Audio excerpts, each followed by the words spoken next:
Boker Tov, bonjour, bienvenue à notre étude du jeudi matin. Cette semaine, la veille de Purim, le jeûne d'Esther. Et donc, on va essayer de regarder, de relire la Megillah sous l'angle particulier de cette année. Donc, chaque année, on essaye d'enrichir notre étude, d'enrichir notre expérience, de vivre la fête avec, avec une nouvelle énergie, une nouvelle force, un plus grand ressenti en tout cas. Donc, on va se pencher sur. De l'autre côté, les actions. Il a fait blanc, je crois. On va se pencher sur la Megillah. Déjà, le titre, le nom de la Megillah. Et puis ensuite, essayer de retrouver deux points forts, deux enseignements puissants dans le déroulé de l'histoire de Purim. Déjà, pourquoi la Megillah s'appelle Megillat Esther, la Megillah de Esther? On commence vraiment par un commencement. Le traité Megillah dans le Talmud, à page 7, va nous dire Shalcha lahem Esther, première référence. C'est Esther qui demande au Chachamim, qui devuni les Dorot, écrivez-moi, écrivez mon histoire, écrivez l'histoire pour que ça reste pour les générations à venir. Le Khatam Sofer explique Mao Kidvuni. Donc, première explication, pourquoi la Megillah, pourquoi Esther demande à ce que la Megillah soit écrite pour les générations à venir? Pourquoi la Megillah d'Esther? Pourquoi ce ne serait pas Megillat Mordechai, par exemple, Megillat Purim? Pourquoi Esther? Parce que c'est elle qui demande. Pourquoi elle demande? Qu'est-ce qui se cache derrière l'histoire de pourquoi Esther fait cette demande? Première explication, la particularité de notre histoire, l'histoire de Purim, c'est que le miracle est caché. Esther qui veut dire masqué, caché. Donc Esther, on est dans toute l'histoire de Purim, on n'a pas la mer Rouge qui s'ouvre, on n'a pas les 10 plaies qui s'abattent sur l'Égypte. On a une histoire où la présence divine est cachée, où le miracle est masqué. Et donc Megillat Esther, Esther demande, elle nous dit, entre autres, c'est la raison pour laquelle il n'y avait pas le nom de Dieu. Dans toute la Megillah, il n'y a pas le nom de Dieu parce que Dieu n'était pas apparent, donc il n'apparaît pas dans le texte. Il est présent, mais on ne le voit pas. On ne sait pas qu'il est là. Il apparaît de manière incognito. Et donc, il dit, elle demande à ce que ce soit écrit Esther Kitvuni al-Shmi Esther Esther Panim Blishem. Il dit qu'on se rappelle quelque part, le sens de ce Esther, c'est que la Megillah soit écrite, que ce soit caché, mais que ça puisse rester. Donc, première explication, Esther, parce que Esther signifie caché, comme c'est un peu le titre de l'histoire dans laquelle tout est caché, dans laquelle le miracle est caché, la présence divine est cachée. Mais il y a un commentaire un peu différent, dont on n'a pas la source, mais qui est mentionné, qui nous dit que Esther Mebakeshet qui devenu les Dorot, les Ansiach Livnot Israël. La problématique d'Esther ici, c'est, et c'est là où ça va faire mal, c'est là où c'est douloureux, on entre dans le vif du sujet, c'est que Esther veut que les générations de filles juives à l'avenir puissent savoir qu'elle n'a pas choisi d'aller chez le roi Ahasverosh. Elle n'a pas choisi, c'est pas la fille qui voulait se mettre en avant, avoir plus de vues et peut-être briller de mille éclats. On a une opportunité où je peux devenir la reine de presque tout le monde. J'y vais. On aurait pu penser que Esther a choisi délibérément d'y aller. Non, Esther n'a pas choisi et elle demande à ce que ce soit écrit, que l'histoire soit racontée de manière à ce qu'elle soit protégée d'une certaine manière pour l'avenir. Je cite, que ça puisse savoir auprès des jeunes filles, des filles juives qui arriveront plus tard, chez Nilkecha Beones, la Melech Hagoy, qu'elle a été prise par force chez ce roi non juif, Vegam Keshepartsa Akzera, et même lorsque le décret a eu lieu, Uchrecha Bemenim Takifot, la Lechet Elav, elle voulait pas aller voir le roi, elle a été contrainte par les mots de Mordechai qui sont tellement difficiles qu'ils disent, t'as pas le choix, si tu n'y vas pas, je sais pas si tu t'en sortiras, ton père ne croit pas que ta famille va être épargnée. Des mots très durs qui ont fait que elle va accepter d'aller voir le roi. Donc, le sens de cette Megillah, la Megillah d'Esther, pourquoi Esther prend l'initiative de l'écrire, c'est ce point sur lequel on va commencer notre développement, c'est que Esther a vécu dans cette histoire, a subi cette histoire, et elle voudrait surtout pas qu'on pense que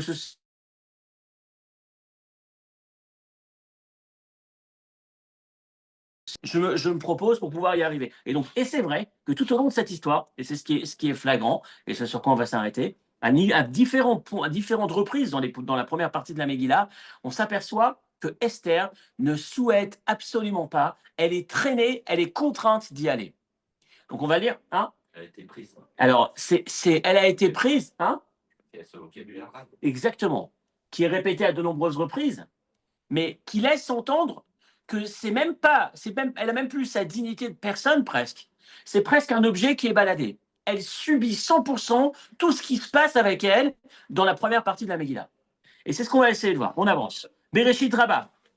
Bereshit Rabbah, le Midrash raconte qu'un jour, Rabbi Akiva, il était en train de prononcer un discours, il enseignait à ses élèves se sont endormis ou commençaient à s'endormir, à somnoler, comme ça arrive dans certaines synagogues. Hein. Dans le discours, c'est le moment propice pour... hein. Pas chez vous. Pas chez vous. Ah ouais, la chance. Et donc, un jour, Rabbi Akiva, lui aussi, avait cette problématique avec ses élèves. Il a voulu les réveiller. Un jour, il leur a dit Marata Esther shetimloch al sheva be'esrim umah Medina. Comment se fait-il qu'Esther a régné sur 127 provinces? Et il répond il n'y a plus de copie ici. On peut retrouver. Et il répond elle a régné sur 127 provinces parce que son arrière-arrière-arrière-grand-mère, Sarah, a vécu 127 ans. Donc, il fait le rapprochement entre les 127 provinces et les 127 ans. Il dit qu'en fait, Esther a réussi ou a régné sur 127 provinces parce que son arrière-arrière-grand-mère a vécu 127 ans. Quel rapport entre Sarah, qui a vécu 127 ans, et Esther, qui a régné sur 127 provinces? En apparence, il n'y a aucun rapport. Alors, on a fait un jour un cours dessus, ce n'est pas le cours d'aujourd'hui, mais ce qui est intéressant dans cette histoire, officiellement, c'est juste une blague. Il voit que ses élèves commencent à décrocher du cours, commencent à lâcher la concentration, et puis il va lancer un pic, il va lancer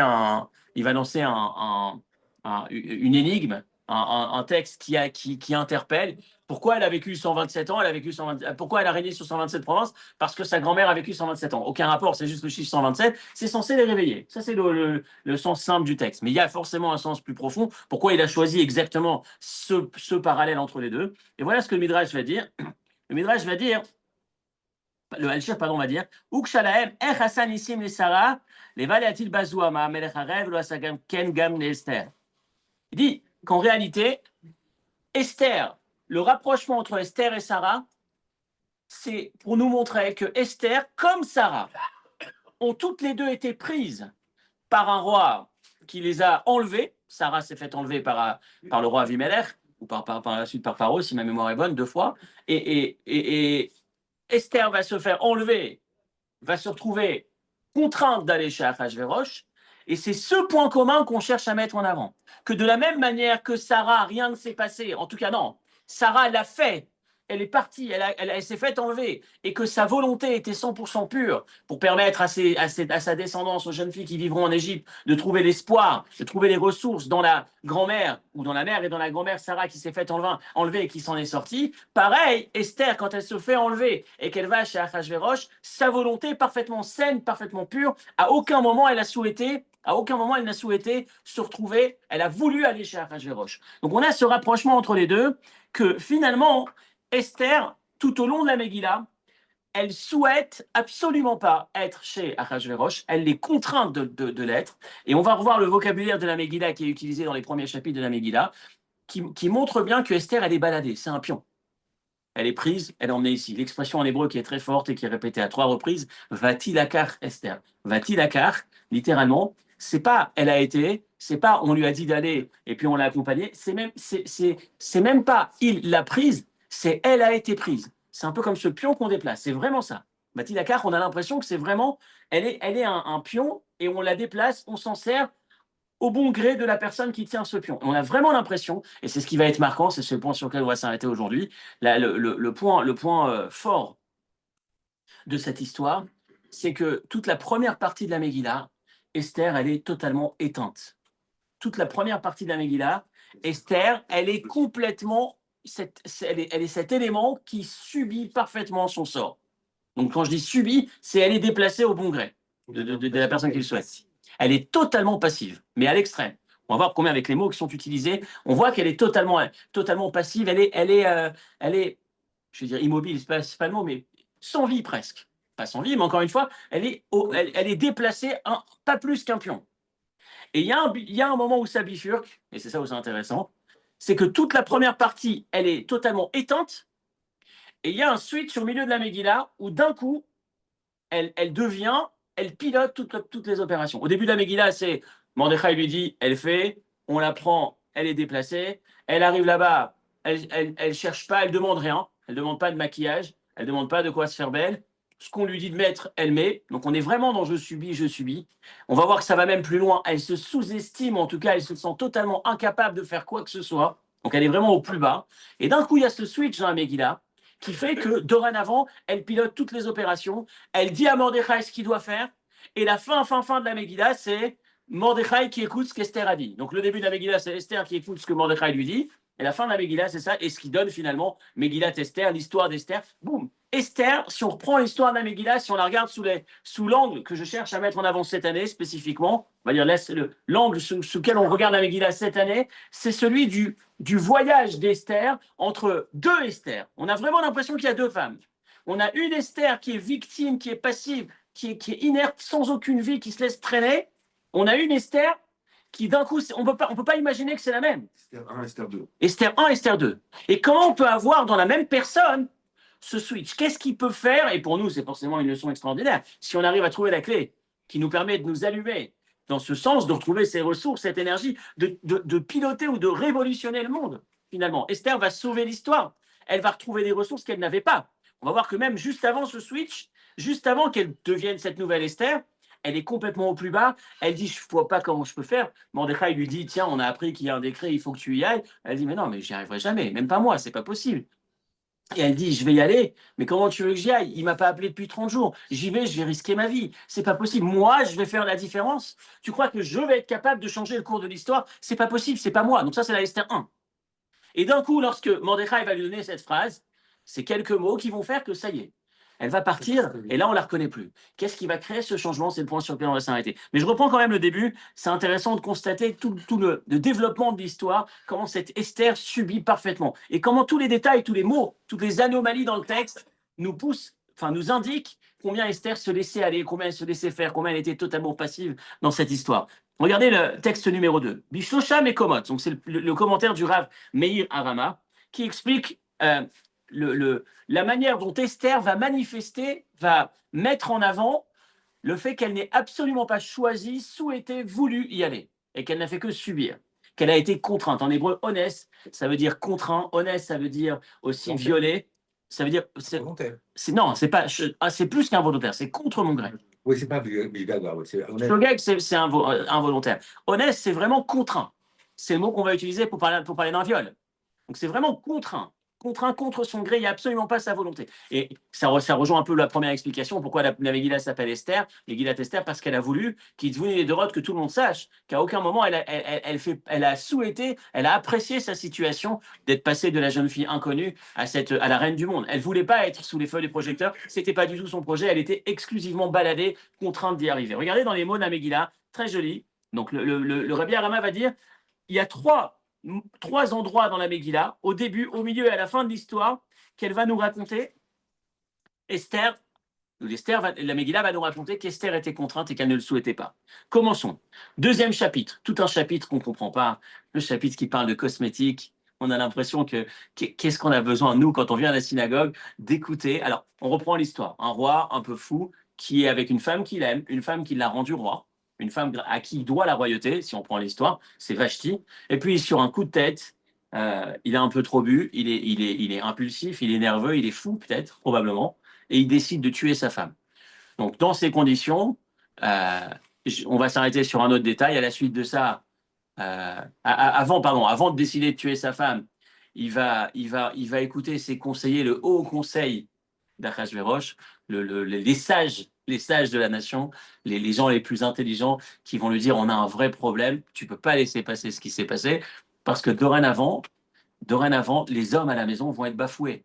Puisque si la reine n'écoute pas ce que le roi lui demande de faire, le roi lui demande de venir nue, elle n'est pas venue, si elle n'écoute pas son mari, ça va devenir un cauchemar pour tous les hommes dans tous les foyers des 127 provinces sur lesquelles tu règnes. Ça, c'est l'histoire. Et donc, qu'est-ce qu'ils vont dire? Donc, on la tue, c'est sûr, on ne peut pas laisser passer. Mais à côté de ça, par contre, on va édicter un décret. Le décret, c'est l'Iyod Kol Ish Sorer Bebeto. Je le glisse maintenant, on va en parler dans quelques instants. C'est la fin du premier chapitre. Une phrase qui, encore une fois, quand on la lit, on ne comprend pas. Mais pourquoi on doit lire une bêtise, une grossièreté pareille? La règle, la loi, le décret dans le code de loi de Paras et Madaï, dorénavant, à l'époque d'Achashverosh, c'est devenu une loi qui a été votée au Parlement, enfin on ne votait pas à ce moment-là, à cette époque-là, mais qui a été décidée, dans laquelle on dit un homme doit impérativement être le maître de maison. C'est lui qui règne, c'est lui qui gouverne à la maison, c'est l'homme qui gouverne. Bon, on a l'impression que c'est un détail anodin, on va en revenir dessus dans quelques instants. Deuxième chapitre, on va chercher maintenant, on fait un appel à candidature, on veut trouver une nouvelle reine pour le roi. Et on va voir que tout ce chapitre est très long, donc il y a tous les détails de comment ça se passait, ces filles qui venaient, qui étaient reçues dans un centre dans lequel elles pouvaient pendant des mois et des mois se remettre en forme pour arriver sous leur meilleur angle le jour où elles arrivaient, elles se présentaient devant Achashverosh, qui allait choisir de les garder ou de dire non, c'est pas pour moi, c'est une autre que je voudrais. Et ça s'est passé comme ça, toutes les filles sont appelées. Regardez le texte de la Megillah. Veyafkel Amelech Pekidim. Donc référence numéro 2, deuxième paragraphe. ויפקד המלך פקידים בכל מדינות מלכותו, ויקבצו את כל נערה בתולה טובת מראה, שושן הבירה לבית הנשים.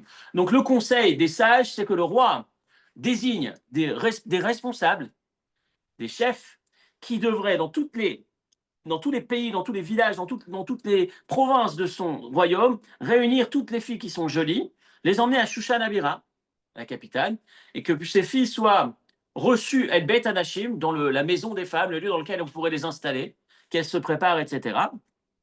Et puis ensuite, le roi choisit. Ça, c'est le premier volet. Et là, on a le verset qui raconte l'attitude d'Esther à ce stade. Vaïhi, deuxième ligne. Behi shama devar hamelech vedato.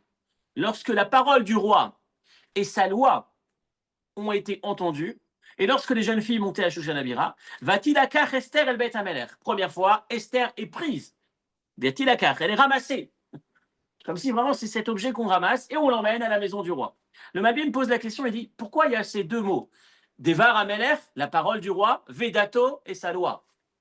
Qu'est-ce qui se cache derrière cette redondance Devar Hamelech, lorsqu'on a entendu la parole du roi et sa loi. En fait, finalement, c'est quoi On a entendu que le roi a demandé à toutes les jeunes filles de venir se présenter. Quel est le sens de cette nuance Écoutez bien. Il dit qu'en réalité, il y a eu deux temps dans l'appel à candidature. Le premier temps, c'est le roi est à la recherche d'une reine. Toutes les jeunes filles le souhaitant peuvent se présenter. On réunit toutes les jeunes filles. Devar Hamelech, c'est la parole du roi, l'appel du roi. Toutes les jeunes filles sont invitées à se présenter à Shushan pour qu'elles puissent ensuite passer cette sélection et éventuellement tenter de devenir la reine du monde. À ce stade, bien évidemment, Esther n'écoute pas. Je ne vais pas me présenter, j'en veux pas. Il y a ensuite Dato. Dato, ce deuxième temps, c'est quand ça devient une loi, une règle obligatoire. Toute fille est obligée de se présenter pour cette fameuse sélection. Et là aussi, Esther ne se bouge pas jusqu'au point où il se présente, va-t-il à carte et qu'il la prenne. Donc le commentaire qu'on est en train d'étudier, il est en train de dire que les premiers mots de la Megillah, le début de l'histoire, le premier temps dans l'histoire d'Esther au royaume, se fait contre son gré. Et c'est bien explicité dans le texte. On voit bien qu'au départ, elle ne se bouge pas. Quand tout le monde se présente, elle n'en a rien à faire. Elle n'est pas en train de courir à être cette jeune fille qui va être sous les feux du projecteur. Quand ça devient obligatoire, elle prend le risque de ne pas se manifester malgré tout. C'est quand ils viennent la chercher qu'elle n'a pas le choix et qu'elle a elle enlevé. Et ça, c'est l'accent qui est mis chacun de ces mots dans le début de la Megillah. Ensuite, on continue. Il dit au départ, c'est Devar Hamelech, au départ, c'était Beratson, celui qui veut vient, celui qui ne veut pas ne vient pas. Et ensuite, ça devient une loi, ça devient contraint. Et Vezot ou Vikabetz Naharot Rabot. C'est quand tout le monde est arrivé, etc. C'est à ce moment-là qu'ils viennent la prendre, etc. Ensuite, la deuxième partie, lorsque toutes les jeunes filles arrivent, la Megillah précise. Toutes les jeunes filles, chacune demandait ce qu'elle souhaitait. En gros, chaque fille qui allait, elle connaissait le maquillage qui la mettait en valeur, elle connaissait son parfum, ce qu'elle avait l'habitude d'utiliser quand elle cherchait à séduire. Et elle demandait, elle avait carte blanche, elle demandait aux valets, à toutes les personnes qui travaillaient dans le royaume, s'il vous plaît, je veux avoir ma liste de maquillage, ma liste de soins pour pouvoir essayer d'être dans ma meilleure version pour séduire le roi. Ça, c'est ce qui se passait avec toutes les jeunes filles. Et lorsqu'Esther arrive, le verset dit, elle n'a rien demandé. Tout. Donc voilà, la Megillah raconte. Chacune demandait ce qu'elle souhaitait, mais lorsqu'arrive le tour, Uveagi à Tor Esther, lorsqu'Esther arrive son tour, elle, l'obiksha davar, la Megillah dit, elle n'a rien demandé. Elle ne souhaitait rien. La seule chose, c'est ce que l'agent qui lui avait été attribué, Hegai, celui qui était à côté d'elle, qui était censé s'occuper d'elle, lui a dit tu vas mettre ça, elle a mis ça. Tu vas mettre ce maquillage, elle a mis ce maquillage. Elle a totalement subi. Voilà le deuxième temps dans la Megillah où on nous explique qu'elle est absente dans l'affaire. Elle ne s'implique pas, elle se laisse faire. Troisième temps, on continue. Donc la deuxième partie, c'est le Sham. le Malbim au milieu du texte, l'Obiksha Davar, elle n'a rien demandé, donc tout le monde demandait, elle ne demandait pas, qui est Abefoal, Shehi Anoussa. Elle a voulu montrer, je suis contrainte, j'ai été enlevée, presque. Je ne veux pas être là. Donc il est hors de question que je demande un parfum quelconque, j'en veux pas, je veux pas être là. ואינה מתרצה ללכת אליו, ולכן לא רצתה מהומה, רק מה שנתן לה הגיא בעצמו, שהכריחה לקחת. הגיא lui a donné, הגיא l'a contraint à mettre ce parfum, ce maquillage, etc., etc. Ça, c'est comme ça qu'on lit la Megillah dans ce commentaire. On continue. Troisième temps, Vatilakar Esther. La troisième fois, on a ce Vatilakar Esther. Elle arrive, elle est emmenée chez le roi le 10e mois, le mois de Tevet. Le Malbim dit, voilà la conclusion. Même lorsqu'elle arrive chez le roi, elle n'y va pas. Une fois qu'elle est prête, une fois qu'elle est maquillée, tout ce qu'on veut, qu'elle a traîné dans cette maison pendant le temps qu'il fallait que ses soins soient faits, etc., etc., le moment où elle doit aller, où c'est son tour d'y aller, elle n'y va pas non plus. Vatilakar, Esther, presque on la prend de force. Ça, c'est l'expression de Vatilakar. Donc, on raconte son histoire, c'est un véritable cauchemar. C'est un cauchemar au point où le Gaon de Vilna va dire qu'il y a deux versions sur Esther. On va nous dire c'était une fille très belle, c'est ce qu'on a dans la Megillah, et on va nous dire elle était verte. Hadassah, ça vient, Esther, elle s'appelait Hadassah. Hadassah, c'est cette plante, cette feuille de myrte qu'on a dans le loulav, le Hadass. La couleur du Hadass, verdâtre comme ça. Ça, c'est la couleur qu'elle avait. On se pose la question, comment tu peux me dire, d'une part, dans le Talmud, qu'elle était verte, alors que dans la Megillah, on nous dit qu'elle était particulièrement jolie. Et le Gaon de Vilna va répondre, il va dire, c'est simple, il va dire, au départ, elle était belle. Mais quand elle arrive dans cet environnement, elle tremble de peur. Elle est avec quelqu'un dont on sait qu'il est complètement fou, qui a tué sa femme sur un coup de tête. Elle veut pas être là. On l'oblige à être là. Elle sait pas où elle est, elle sait pas où elle va. Elle raconte même pas son identité, rappelez-vous. Elle vit une double vie presque. Elle est chez Achashverosh, elle ne raconte rien. Le verset d'Amélie dit, elle peut pas partager son identité. Elle ne dit pas d'où elle vient. Elle ne dit pas qui sont ses parents. Exactement. Mais quel cauchemar dans lequel elle est. Encore une fois, on voit ici toute cette partie de la Megillah et on comprend que c'est pas facile. On comprend qu'elle est dans une situation extrêmement délicate. Elle peut rien montrer, elle peut rien dire. D'ailleurs, quand Achashverosh, imaginons comment elle a fait pour dire à Achashverosh qu'elle connaissait pas, elle dit, Mordechai m'a dit que j'avais des parents j'étais sa nièce, etc., etc. Comment elle raconte cette histoire? En fait, l'histoire raconte qu'en vrai, elle était orpheline, qu'elle est née sans parents. Elle est née, ses parents sont morts avant la naissance, à la naissance. Et donc, en fait, quand elle va voir le roi, Achashverosh lui dit qui tu es, qui sont tes parents. Elle dit, je ne sais pas, lui me dit qu'il est mon oncle, mais peut-être que je viens de la rue. Peut-être qu'il m'a ramassé. Il a juste exprimé, il a juste vu un bébé qui était à l'orphelinat, si on peut dire, il s'en est occupé gentiment. Je ne sais pas qui je suis. Elle peut, quelque part, elle est peut-être même pas juive. En tout cas, elle se laisse passer. Elle ne met pas forcément en avant. C'est ce que Mordechai lui a demandé de faire. On raconte qu'elle essaie de demander systématiquement de changer de servante pour que chacune ne sache pas que Shabbat, elle ne travaille pas. Qu'il n'y ait pas une qui sache, tiens, toutes les semaines, le même jour, elle ne travaille pas. Chacune ne sait pas ce qu'elle fait avec l'autre. Donc, chacune se dit peut-être qu'elle fait d'autres actions avec l'autre. La nourriture, elle faisait attention de manger cachère, elle mangeait quasiment rien. Elle s'organisait pour manger des graines et ce genre de choses. C'est ce que la Gemara nous raconte sur la Megillah. Donc, c'était un enfer, sa vie. C'était un cauchemar. C'était très difficile jusqu'au point où, lorsque Mordechai va lui dire il faut que tu y ailles, maintenant, tu n'as pas le choix, il y a le décret qui a eu lieu, il faut que tu ailles chez Achashverosh, il faut que tu ailles chez le roi. Qu'est-ce qu'elle va répondre? Vekacher, avalti, avalti. Elle va dire cette phrase, elle va dire jusqu'à présent, j'allais chez lui, j'allais pas volontairement. C'est lui qui me prenait, c'est lui qui m'emmenait presque. Je subissais, j'étais totalement passive. C'est l'expression du Talmud. Mais là maintenant, Mordechai, ça fait 30 jours qu'il ne m'a pas appelé. Ça fait 30 jours qu'il a fait passer le mot que toute personne se présentant avait la tête coupée immédiatement et tu me demandes d'y aller. Il y a l'aspect physiquement, c'est dangereux pour moi, et il y a le deuxième aspect, l'expression de la Megillah avec Asher, Avalti, Avalti, elle dit deux fois avec Asher, Avalti, Avalti. Et lorsque je serai perdu, si toutefois je meurs, Avalti, je serai perdu. Pourquoi deux fois perdu? Perdu matériellement, si je meurs, mais perdu spirituellement, parce que c'est la première fois que dans ma relation à Achashverosh, je vais aller vers lui, je vais aller le séduire presque. Je vais le voir pour demander quelque chose. S'il y a relation à ce moment-là, ce sera plus viol, ce sera volontaire. Or, selon une version, parmi les versions qui dit que Mordechai et Esther étaient couple, homme et femme, mari et femme, mariés, jusqu'à présent, Esther au palais subissait. Si un jour elle sort de ce cauchemar du palais, elle rentre à la maison, elle a le droit de retrouver son mari. Mais lorsqu'elle va délibérément chercher Achashverosh, lorsqu'elle va le faire maintenant, lorsque Mordechai lui dit il faut que tu interviennes, elle va dorénavant se griller définitivement l'option, la possibilité de revenir vers son mari, puisque ce sera plus un viol, ce sera volontaire, ce sera donc un adultère, et elle ne peut plus revenir chez son mari. Et elle prend ce risque. Mais en tout cas, juste avant de le prendre, imaginez la situation dans laquelle elle est. Elle dit, tu me demandes d'y aller, ça fait 30 jours que ça a été édicté, c'est fini, je ne peux pas aller. Le premier qui entre, il se fait tuer. Puis moi, je vais faire quelque chose, qu'est-ce que je peux faire? Je suis insignifiante. Je ne peux pas croire que moi, cette petite fille ou cette jeune fille qui, depuis tant de temps, subit son sort, va pouvoir être déterminante dans l'histoire de l'avenir du peuple juif. C'est pas possible. Mais finalement, elle va le faire. Et c'est ce switch qui est intéressant. Et c'est le deuxième point sur lequel on va s'arrêter aujourd'hui. Le premier, je vais le faire dans un instant. Mais le point principal de notre étude, c'est comprendre comment ce switch se fait. Comment on passe d'une Esther totalement anéantie, qui subit parfaitement, qui se sent incapable, insignifiante, etc., et qui d'un coup, elle prend les choses en main, elle risque tout, et elle y va, et elle va obtenir, elle va aboutir sur la rédemption. Ce qui va faire qu'aujourd'hui, on parle de nous, c'est Esther. Si aujourd'hui, on est encore le peuple juif, on est encore présent, à ce moment-là, rappelez-vous l'ampleur du décret. Normalement, il n'y avait plus de peuple juif. Donc, c'est quoi le déclencheur c'est la phrase que Mordechai va lui dire. On ne l'a pas encore donné, c'est ce qu'on va travailler dessus. Ce serait intéressant de comprendre, justement. En fait, ce qu'on a fait jusqu'à présent, c'est montrer le contraste. Comment la première partie de la Megillah, on est vraiment enfoncé, on est sous terre.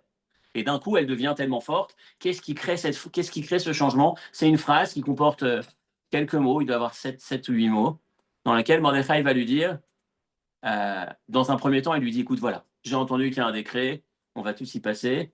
Elle lui répond, je peux pas. Donc Mordechai lui dit, vas-y. Elle dit, je peux pas. Pourquoi je peux pas? Comme on vient de le dire, d'abord parce que je me sens pas capable, ensuite parce que le roi a décidé que celui qui s'approche, il est mort, donc il n'y a aucune chance, je ne peux pas. Et là, Mordechai va lui dire, écoute, si tu crois pouvoir être épargné parce que tu es au royaume, pas du tout. Si tu crois que ta famille va être épargnée, non, tu ne serais pas épargné.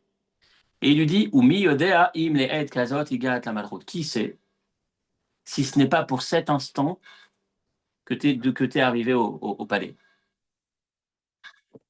Donc, avant d'aller sur cette dernière partie, enfin la partie principale, comprendre ce switch, qu'est-ce qui déclenche, qu'est-ce qui se cache dans cette phrase. Et j'ai envie de vous dire, on l'a fait il y a quelques années, on s'est arrêté sur cette phrase. On a l'impression que dans cette phrase, il y a tout sauf des éléments convaincants. Qui sait? Si Mordechai, tu veux me convaincre d'y aller, dis-moi, je sais que c'est pour ça. Vas-y, c'est pour ça que tu es arrivé au palais. Ne me dis pas peut-être, Miodéa, qui sait? Peut-être que c'est. Au fait, c'est peut-être pour ça que tu es au palais, ou peut-être pas. Mais si tu veux me convaincre, trouve des arguments costauds. C'est pas en me disant, écoute, va risquer ta vie, matérielle, spirituelle, parce que peut-être, on ne sait jamais, c'était peut-être pour ça que tu étais là. Non, il faut trouver quelque chose de plus fort. Et on a l'impression que l'argument de Mordechai, c'est le plus faible.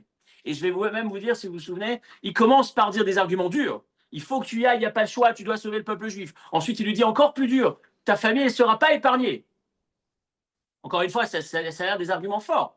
Et le dernier argument qui est censé mettre le coup de massue pour que finalement elle y aille, c'est qui sait, peut-être que tu es arrivé au palais que pour ça. Qu'est-ce qui se cache dans ces 7 mots? C'est ce qu'on va essayer de voir. Mais dans la première partie que je voulais voir avec vous, c'est l'enchaînement de la Megillah. Comment, dans cette histoire, tout est complètement au hasard, on a l'impression que c'est une succession d'événements, mais comment chaque événement va permettre finalement l'aboutissement, le dénouement de cette affaire. Et un détail sur lequel, celui que je vous ai cité tout à l'heure, le fameux décret des sages de la Cour suprême qui dit qu'il faut impérativement édicter un décret, qu'un homme doit être le maître de la maison. À quoi il sert ce décret? Regardez la force du décret, et je vais vous demander pendant quelques instants de vous projeter, de vous mettre un peu dans la peau des gens qui vivaient à cette époque, et vous allez voir que dans notre vie au quotidien, on a parfois ce genre de scène. Donc je reprends. Esther est appelée au palais. J'ai envie de vous poser une question. On va prendre Esther, Fatilakar Esther, elle se fait prendre au palais. Je parle le début de l'histoire, ok? Mordechai, il est à la maison, il entend qu'il y a un décret qui est en train d'arriver et que toutes les filles doivent être testées par le roi. Jeune fille. Jeune fille et femme, pareil. Encore une fois, c'est vrai, c'est une bonne remarque. Officiellement, c'est jeune fille. Mais elle fait partie, en tout cas, peu importe la version, elle fait partie de la sélection. Il avait une solution de folie, Mordechai, en vrai. Il fait cacher Esther. Il l'envoie. Il l'a fait cacher. Il l'envoie ailleurs. Quand les gardes arrivent et disent « Elle est où Esther ?» On a recensé qu'il y avait une jeune fille, on la connaît, on l'a vue, elle est particulièrement mignonne et on voudrait la présenter au roi. Mordechai y répondrait, logiquement. Ben, elle est partie. Je sais pas où elle est. Et d'où je sais ce qu'une femme fait à notre époque. Est-ce que je suis censé savoir où ma femme se trouve, enfin, dans l'idée? Et Mordechai, il peut pas répondre ça. Pourquoi il peut pas répondre ça? Pourquoi il n'a pas fait ça? Parce que 4 ans avant, quand Achashverosh a tué sa femme, il y a un décret, une loi qui a été édictée qui dit que dorénavant, un homme a le devoir, au niveau de la loi, d'être le maître de la maison. Donc, il est censé contrôler et empêcher les femmes de sortir de chez lui. S'il y a un décret, tu es responsable, tu ne peux pas dire je ne sais pas où aller. Tu dois répondre. Donc, écoutez bien. Le roi édicte un décret qui veut rien dire, qui est complètement vide, qui dit qu'un homme doit être le maître de maison. Tu peux l'écrire 1000 fois, de toutes les façons, il ne le sera pas. Mais Mordechai, il a peur de ça. Qu'on dise que. Si on dit. Oui, c'est qu'il risque de mourir. Je suis en train de dire autre chose, je suis en train de dire qu'il n'a pas le choix. C'est vrai qu'il risque de mourir. Non, il ne peut pas répondre, je ne sais pas, puisque à ce moment-là, il... Exactement. Donc, je pense déjà que c'est sa femme, parce qu'on avait des doutes. C'est dans la version. Non, c'est les filles de la maison. Les filles de la maison. Mordechai espère son mari. Enfin, ouais. Ça peut être une fille. Je ne suis pas rentré dans. Je ne veux pas me positionner. Les deux existent. Sa vie, par contre, elle a non, ce que je veux dire, c'est pas ça. Ce que je veux dire, c'est qu'on n'aurait pas accepté sa réponse. Oui. Tu sais pas où elle est. C'est pas forcément ce qu'il savait. Ce qui est intéressant dans ce que bon, tu peux le voir sous cet angle-là. Mais ce que je veux dire, c'est que au moment où Achashverosh édicte le décret, un homme doit contrôler sa maison. On a l'impression que c'est un fait divers qui est sans signification, qui est juste bête. Mais ce fait divers bête va permettre que Esther se fasse enlever. Et je vais vous dire, si on réfléchit bien, au moment où Esther se fait enlever, à quoi on pense? Mince, c'est tellement bête, s'il n'y avait pas eu cette loi, elle aurait eu la vie sauve. La pauvre, elle est dans une épreuve, elle vient de se faire prendre au palais. Mais en vrai, ce qui ne sait pas Mordechai à ce moment-là, c'est que dans des années, c'est cet instant qui sera décisif pour l'avenir du peuple juif. C'est parce qu'Esther s'est fait enlever à ce moment-là et est devenue, elle fait partie de la sélection qui va la rendre reine, c'est parce qu'il y a eu cette loi pourrie qui a fait qu'il n'avait pas le choix, qu'il ne pouvait pas protéger, et qu'il était obligé de l'exposer, de la mettre en avant et qu'elle se fasse enlever auprès du palais et qu'elle devienne la reine. C'est comme ça qu'on s'en est sauvé. Si vous voulez, il y a deux événements qui servent à rien dans un premier temps et qui sont même embêtants.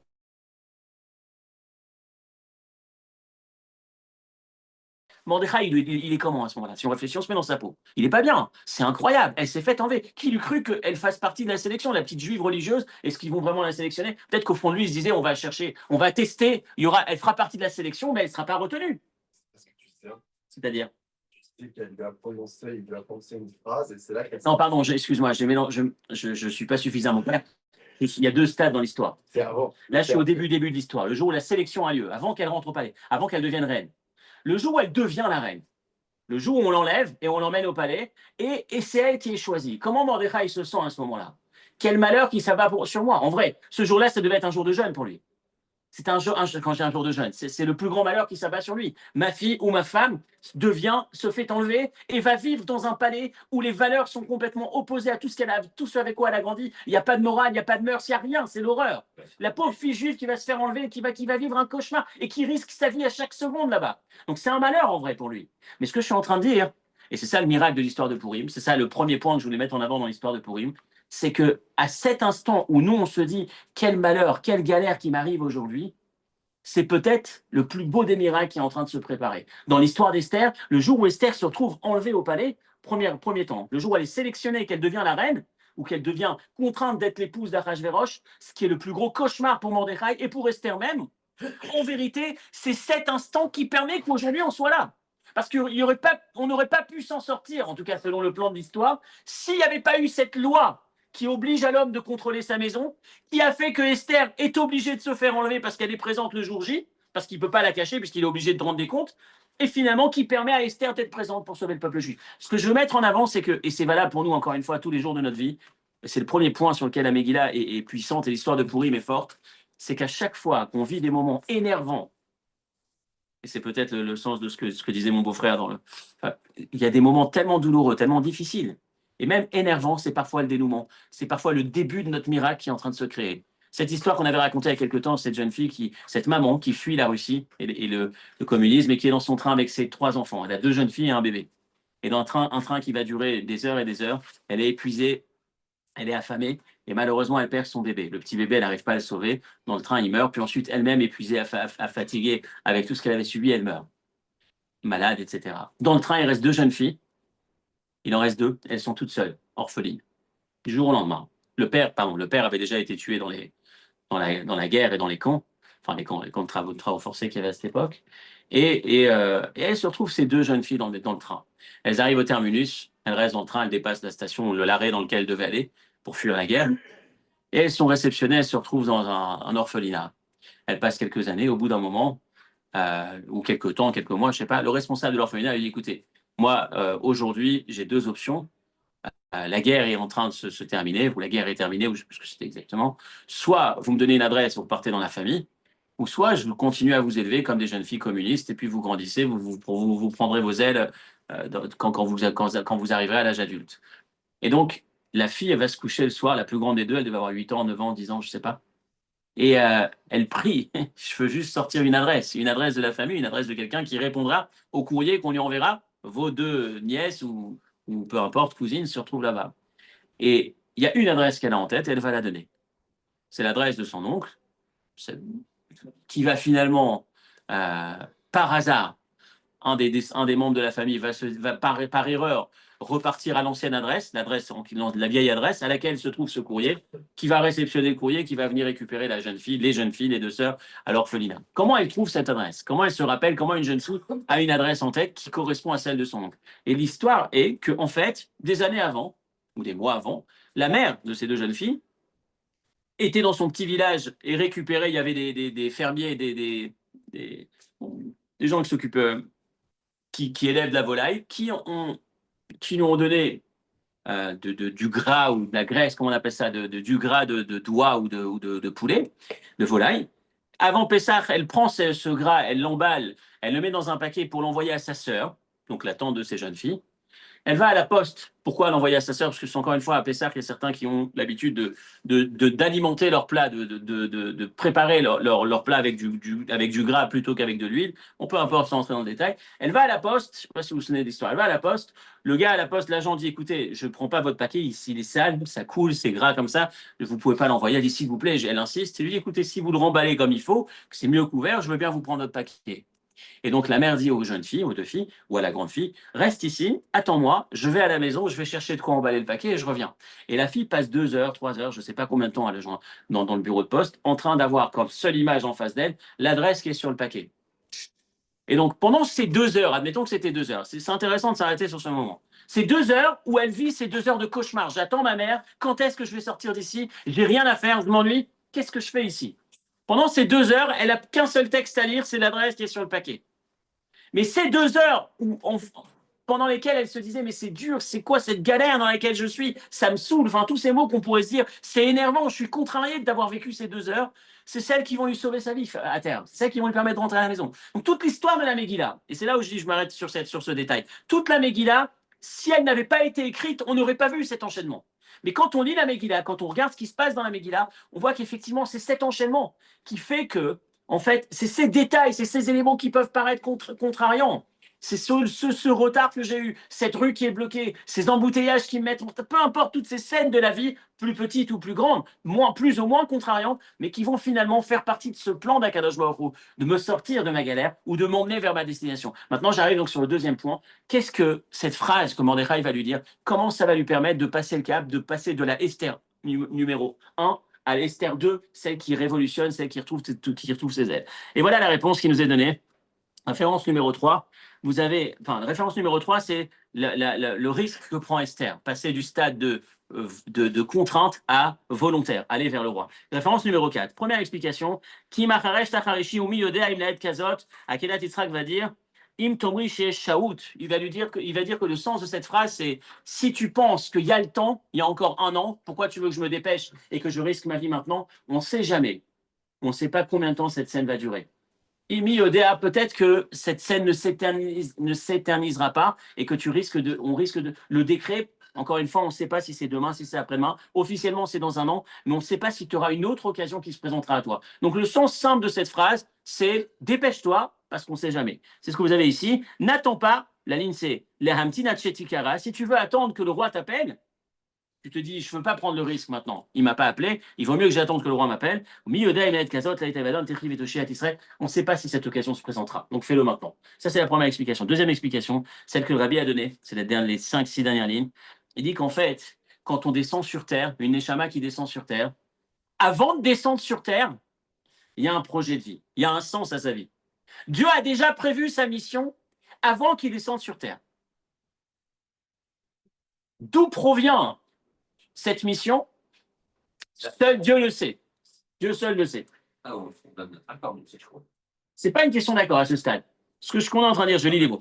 Pardon? Je te parle de la mission. La mission. La mission provient du projet divin. Du projet divin. C'est quoi le projet divin? C'est pas forcément ce qui fait sens dans mon esprit, dans mon intellect. C'est pas forcément cohérent et rationnel. Ça provient d'une source très élevée. C'est Dieu. Dieu seul le sait. C'est quoi l'expression Dieu seul le sait? Ça provient de très haut chez Dieu, qui n'est pas forcément complètement rationnel à mon niveau. Je n'ai pas toutes les cartes, toutes les pièces qui me permettent de comprendre le sens du pourquoi je dois me trouver ici. Mais le point central de la réflexion, ce que Mordechai va dire à Esther, c'est rappelle-toi que quand on est sur Terre, c'est pas par hasard, c'est pour réaliser une mission, et que cette mission, c'est ta vie, c'est ta raison d'être. Et même si tu ne la comprends pas, ne cherche pas à la comprendre, laisse ta vie couler comme elle se présente, et sois présent à chaque instant de ta vie, c'est la meilleure chose que tu puisses faire. Mi-Odéa, il est en train de lui dire, toi, Esther, tu es en train de raisonner, en train de te dire, si j'additionne tous les événements que j'ai vécus depuis que je suis gamine, quel cauchemar ma vie. Je ne fais que subir. C'est insupportable. Je suis insignifiante. Je ne peux rien faire. Ma vie, moi qui ai grandi dans une école juive, j'aurais dû finir marié avec un rabbin. Je me retrouve marié avec un, à notre époque, on dirait un porc, mais en tout cas avec quelqu'un qui a tout sauf des valeurs qu'il faut. Quel cauchemar. Qu'est-ce qui m'arrive? Ça, c'est le raisonnement rationnel. Donc moi, maintenant, aller chez Achashverosh, il n'y a pas de place pour ça. Mais Mordechai lui dit, mais tu n'as pas compris. Le fait même que tu sois vivante, c'est qu'il y a un plan, c'est qu'il y a un projet. Ne passe pas à côté de ta vie. Ne considère pas que comme tu ne comprends pas, comme tu ne vois pas, c'est qu'il n'y a pas. Le fait de vivre chaque matin où on se lève, c'est que Dieu a prévu dans un projet qui est au-dessus de la raison, au-dessus de la logique. Une mission qui est spécifiquement liée à toi. Le Rabbi a raconté dans ce Farmagen, lorsqu'il donne ce commentaire qu'on va développer encore quelques minutes, il a raconté l'histoire du Admor Hazaken, Rabbi Shlomo Zalman, un jour, un de ses meilleurs disciples, brillant, intelligent, un grand Talmid Chacham qui connaissait beaucoup de Torah est venu le voir et lui a dit quelle est d'après vous, quelle est la fonction que je dois accepter, quelle communauté je dois diriger, qu'est-ce que vous voyez comme avenir pour moi? Rabbi Shlomo Zalman lui dit, toi tu dois être un cocher. Ta mission, c'est ce que tu devrais faire, c'est apprendre à être cocher. Maintenant, c'est un cauchemar pour lui qui est érudit, etc. Il n'ose même pas répéter ce qu'il a entendu. Il rentre chez lui, il reste, il continue à étudier, selon une version de l'histoire en tout cas. Pendant quelques temps, au bout d'un moment, on lui présente une grande communauté et la famille fait pression pour qu'il prenne la place. Et là, il se dit, je ne peux pas aller contre l'avis de mon maître délibérément. Et ce jour-là, il va à la place des cochers, imaginez-vous la station de taxi de l'époque, et il demande au cocher, excusez-moi, je voudrais que vous m'appreniez le métier, comment on s'y prend et tout. Les gars le regardent, ils disent, mais toi, t'es rabbin, t'es fait pour étudier, t'es pas fait pour t'occuper de cocher. Non, non, il dit de chevaux. Il dit non, non, je dois m'en occuper, c'est bon. Et puis il commence, première journée, il rentre à la maison, sa femme, elle le voit comme ça, qu'est-ce que tu fais? Et il lui raconte la vérité. Il lui dit, voilà, c'est mon maître qui a dit, je sais pas, je comprends pas pourquoi. Et sa femme le suit, elle va vendre ses bijoux pour lui permettre d'acheter son premier cheval, etc. Et il va être coché. Et chaque jour qu'il se lève, imaginez-vous, chaque jour qu'il se lève, il comprend pas ce qu'il fait là. Il essaye d'étudier, de réviser pendant qu'il conduit les gens là où ils ont besoin d'aller. Jusqu'à ce qu'un jour, il se retrouve, des mois ou des années après, je pense, il se retrouve dans un hôtel, dans une auberge, et le patron d'hôtel lui dit, écoute, il y a un client, il y a un gars qui voudrait que tu le déplaces, que tu l'emmènes de là à là, un beau projet, une bonne course, comme on dirait. Et il dit, OK, il n'y a pas de problème. La seule chose, préviens-le, moi, le matin, je ne pars pas à 7 h du matin, je pars plutôt à 9 h ou 8 h parce que je prends le temps de prier avant. Et donc, il va dire au client, le client dit, bon, bah, écoute, il prie, j'irai après la prière, c'est pas grave. Donc, ils ont une chambre à un côté de l'autre. Le soir, à minuit, le minuit authentique, au milieu de la nuit, il se lève, ce chassid, ce juif pieux, et il fait tikkun chatzot, il pleure pour la destruction du temple, etc. La chambre d'à côté, le client, il entend du bruit dans la chambre de son cocher, il s'inquiète, il écoute, et puis il entend, ça pleure sur le temple, etc. Et il y a quelque chose qui se réveille chez lui. Il y a quelque chose qui bouge. C'était un garçon, un homme d'affaires, qui initialement était issu d'une famille religieuse, qui avait pratiqué Torah et Mitzvot plus jeune, et qui petit à petit s'était égaré. Et donc, il entend quelque chose, ça commence à le réveiller. Le lendemain matin arrive la prière, il entend les mots de la prière, il voit la ferveur qu'il y a dans sa prière, il commence à se rapprocher de lui. Il déverse son cœur, il pleure, il se rapproche de lui, il lui demande de prier avec lui. Et puis ensuite, il va l'emmener chez son maître pour l'aider à revenir, à retrouver le chemin de sa foi, de son identité. Et à la fin de cet entretien, le rabbi, qui était plus le rabbi Shlomo, qui était le successeur, lui dit, maintenant, tu peux laisser tomber Kosher et tu peux te remettre à l'étude de la Torah et prendre une communauté, devenir rabbin. Ce qui est complètement dingue pour quelqu'un qui est dans la Torah de se dire devenir cocher, quel rapport? C'était sa mission. Sa mission, c'était pas d'être cocher. C'était que dans le cadre de ce nouveau métier temporaire, parce qu'encore une fois, après, il a retrouvé son chemin, qu'il rencontre cette âme, cet homme qui s'était perdu, et qui l'aide à revenir. C'est mystérieux, c'est incohérent, c'est incompréhensible, on ne comprend pas comment ça peut se faire, mais c'est ce fameux Miyodéa. Miyodéa, rappelons-nous que chaque pas qu'on fait sur Terre, chaque instant de notre vie, ça a été pensé comme un projet durant lequel je suis le seul capable d'agir dans cet instant et de réaliser la mission qui compte pour Dieu. Donc, Miyodéa, ce qu'il est en train de dire Mordechai à Esther, et ce qui donne des ailes à Esther, ce qui fait que Esther, de passive, elle devient tellement active, elle retrouve toutes ses forces, c'est quand elle prend conscience que le cauchemar qu'elle vit, en vérité, même si c'est pas rationnel, c'est certainement l'endroit dans lequel elle a sa mission, elle a une mission à réaliser, la mission pour laquelle, depuis avant la création, Dieu l'avait pensée. Dieu a imaginé concevoir cet enfant, créer cette personne. Donc, au niveau de Miyodéa, au niveau de ce qui est au-dessus de l'entendement, de la raison, il y a un plan, il y a un sens. Et c'est ce qu'on retrouve chez Yosef en prison. Yosef, quand il est en prison, c'est très très fort cette histoire. Yosef, d'ailleurs, on dit que il a la même famille qu'Esther. J'ai bientôt terminé, je vais finir, on a pris un peu de retard aujourd'hui. On a commencé un peu tard aussi. Yosef et Esther ont ce point commun. D'abord, ils sont de la même famille, mais Yosef et Esther ont tous les deux subi leur vie. Ils se font jeter, ils vont en prison, enfin, d'une certaine manière. Mais Yosef, rappelez-vous Yosef, deux choses. Quand il arrive chez son maître Potiphar, c'est écrit que tout ce qu'il fait, Dieu réussit, Dieu donne la réussite entre ses mains. Ensuite, quand il est en prison, c'est écrit tout ce qu'il fait, Hachem Matzliach, Dieu fait réussir. Il n'y a même plus entre ses mains. Plus il se laisse aller, ça c'est l'histoire, plus Yosef se laisse aller, plus il s'abandonne. C'est pas qu'il s'abandonne dans le sens qu'il devient passif. Plus il admet que même si ma vie est totalement incohérente, je ne comprends pas pourquoi il y a tellement de difficultés. Yosef qui se fait vendre en esclave, Yosef qui se fait jeter en prison. Plus il se laisse aller, plus il s'abandonne, entre guillemets, en se disant que ma vie, c'est celle qui compte pour moi. C'est celle pour laquelle Dieu a souhaité que j'existe. Il y a un sens, il y a une mission que j'ignore, mais dans laquelle je vais me laisser aller, je vais m'investir. Et plus il a cette réussite du niveau de plus en plus élevé. Ça, c'est l'histoire de Yosef. C'est ce qui fait qu'il arrive en prison, il voit ses co-détenus qui se sentent mal. Et qu'est-ce qu'il leur dit? Qu'est-ce que je peux faire pour vous aider? Parce que Yosef, il a en tête, peu importe là où je suis, même si je suis dans l'univers le plus difficile, il y a probablement une mission qui m'a été réservée. Je sais que la vie qui se présente à moi, c'est celle pour laquelle j'ai été choisi, pour laquelle Dieu attend, que l'action que je vais mener, elle va peut-être être celle comme Esther, qui va sauver le peuple juif, qui va sauver l'humanité, etc., etc. Donc voilà, le deuxième point sur lequel je voulais m'arrêter, c'est ce switch qui permet d'arriver à permettre à une Esther passive de trouver des ressources, de trouver des forces, de se battre et de permettre à l'histoire de Purim de finir comme elle finit. On passe du début de la Megillah où Esther écoute Mordechai, à la fin de la Megillah où c'est Vemat Mamar Esther Kiyam, enfin c'est Mordechai qui écoute ce qu'Esther dit, ce switch de passage qui fait qu'elle retrouve ses forces et quand elle prend conscience Miyodéa, il y a un plan, qui a un sens derrière chacune de nos vies et que quand on regarde notre vie de cette manière, quand chaque zone de mes relations professionnelles, chaque zone de mon quotidien, de mes choix, de mes vacances, et tout ce qui se présente, je le vois comme faisant partie, parfois cohérente, parfois moins cohérente, mais toujours Miyodéa, que Dieu a choisi, Dieu il m'a fait descendre en me trouvant, en ayant une raison derrière, que je ne maîtrise pas. Mais comme dans l'histoire d'Esther, ces détails qui servent à rien, mais qui d'un coup, on découvre, c'est elle qui permet de sauver l'histoire, le peuple juif jusqu'à aujourd'hui. À notre niveau, être capable de nous laisser aller, de nous abandonner dans les bras de Dieu et de réaliser notre mission de la manière la plus belle et de trouver la réussite, bien évidemment. Purim Sameach, une très belle fête à tous et Shabbat Shalom.